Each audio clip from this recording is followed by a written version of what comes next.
Hey everyone, what is going on? Welcome back to another episode.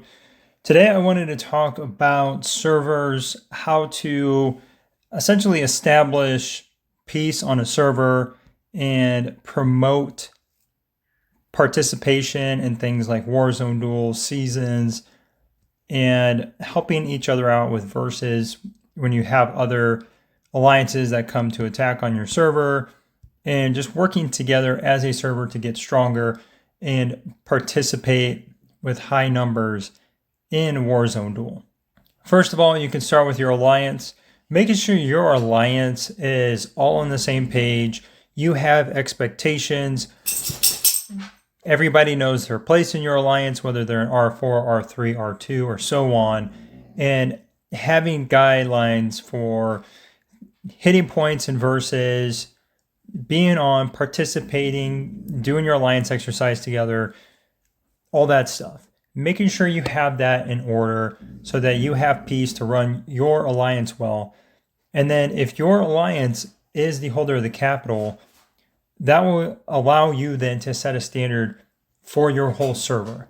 They can look up to you, see how you're doing, how you do things right, what you may be able to improve on, and then share that with the rest of the server.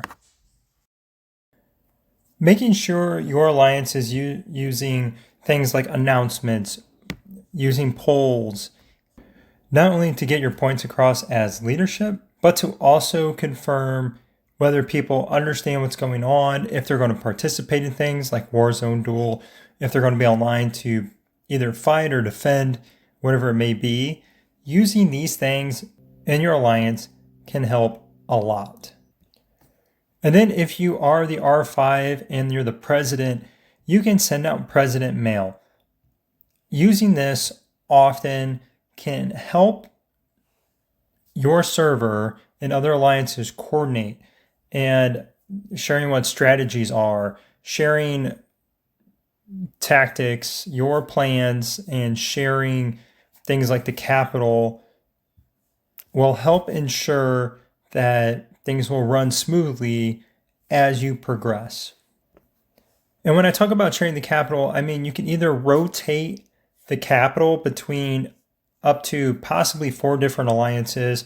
You can only participate in the capital war if you hold one of the 4 level 6 cities surrounding the capital.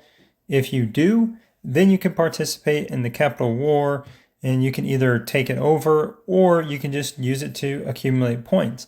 You're going to have a certain number of hours every time the capital is available. And you can even split it up to where you have, say, Alliance number 1, they're in the capital for a couple hours. They can rotate players in. And as long as they're sitting in the capital for about 20-25 minutes, they should be able to get max rewards, pull those troops out. And then if other players have to get in to get their rewards, then everybody that is around the capital, they can get those rewards for participating. And then you have one alliance that is going to sit in the capital the longest period of time to make sure they capture it and get the capital buffs to be able to share with everybody else. And as the leader of the server, your job is to make sure not only your alliance is doing well, but to make sure that your server is doing well. You need to make sure that you have participation numbers for war zones. And it is important, if you are not the whale, that you get the whales on your server together on the same page and let them know they can fight all they want, but if they don't have the entire server together, they're not going to go very far. We have seen it dozens of times where you can have 1 or 2 huge whales on a server, but if nobody else shows up to help them fight, they're not going to win. They can't hold the capital, they can't hold the guns, and also defend themselves from hundreds of other players that may come over to your server and attack you. So being close, getting all your alliances together, sending out mails, coordinating, having those other alliances do things like polls to know who's going to participate, and then putting together strategies for when to show up for the war, where the alliances should go, what alliances are going to protect what cannon, and putting together a map. You can share a map if you have a Discord. That's probably one of the best ways to do it, is create a Discord, maybe for your alliance, but maybe even also for your server, or maybe just for the top 3 alliances, and invite those players in, share that map, or 3 or 4. Just depends on how many alliances you have that are up there that actually contribute a significant amount to your server. But to make it really simple, you can say Alliance A is going to be at the top, Alliance B is going to be on the right side, Alliance C is going to be at the bottom, and Alliance D will be on the left side. And then you just assign them cannons based on where they are relative to where you place them. And that helps ensure that everybody knows where they're supposed to be, when they're supposed to be there, and things will run smoothly versus just saying, hey, everybody show up. And then nobody knows where to go. You have people scattered all over the place, and you don't know who's supposed to be getting what cannon. And there are a lot of different tactics around the capital war.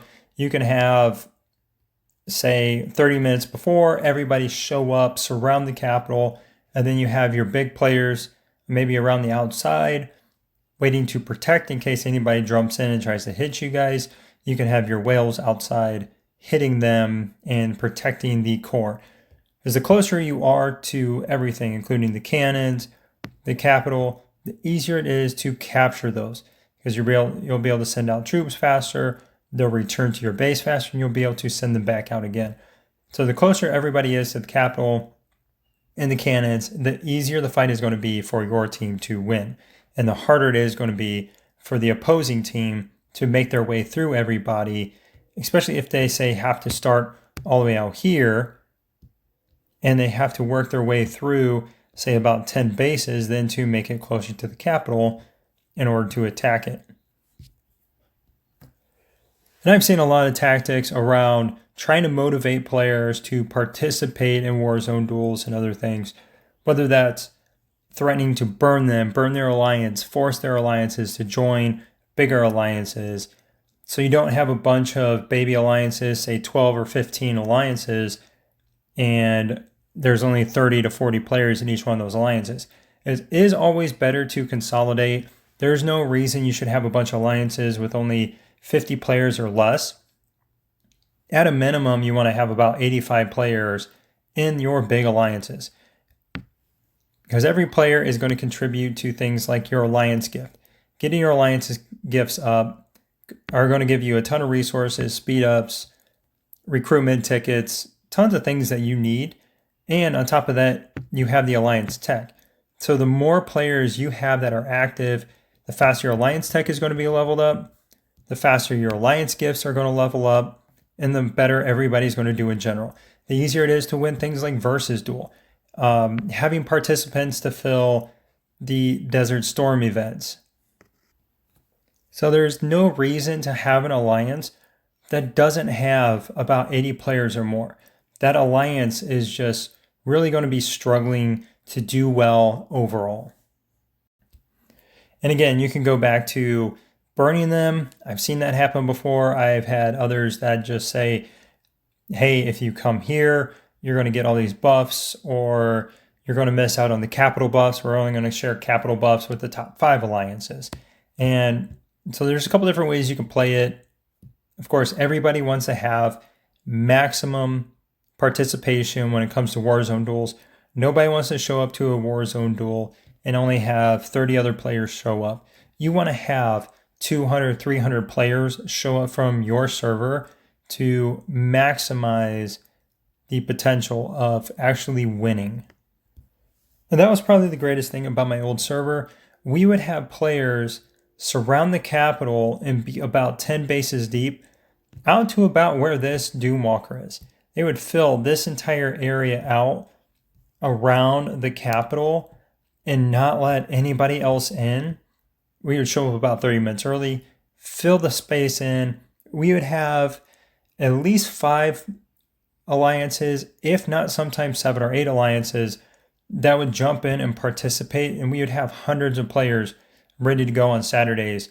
And even if we were facing a server that might have had some bigger players than our biggest players, we would just outnumber them, run them out of the building, and just dominate. And it's a lot of fun. It's a ton of fun when you have hundreds of players show up. It's not a lot of fun when you only have 50 show up. Because when you only have a handful of players show up, you are an easier target to the opponent.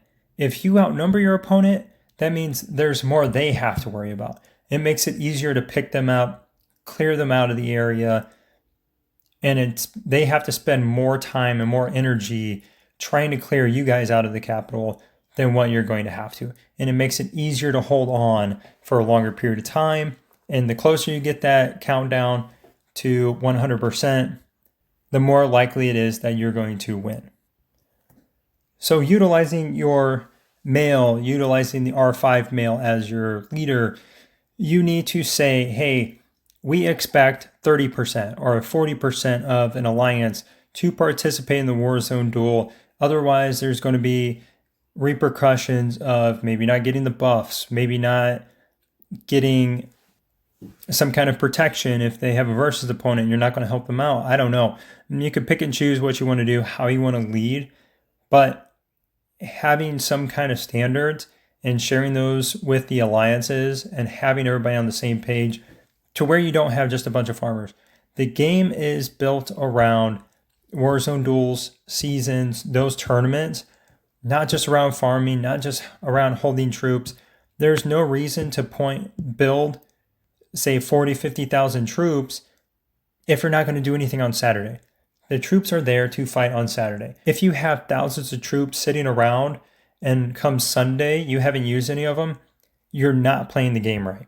And that should be the message you should be sharing with everybody. That's the point of the game. That's what you're here for. That's where you get the most rewards. Winning Warzone tournaments gets you tens of thousands, if not 100,000 plus honor medals. And you can come in here and just buy a ton of legendary gear blueprints, which who doesn't want to max out their gear on their teams? On top of that, you're getting things like decorations, you're getting legendary shards or maybe weapon shards if you're on an older server. And just everything that you need to make progress in the game faster, you're going to get in those tournaments. So that's what their focus should be on, and that's what you should be promoting, and let everybody know that it takes a team.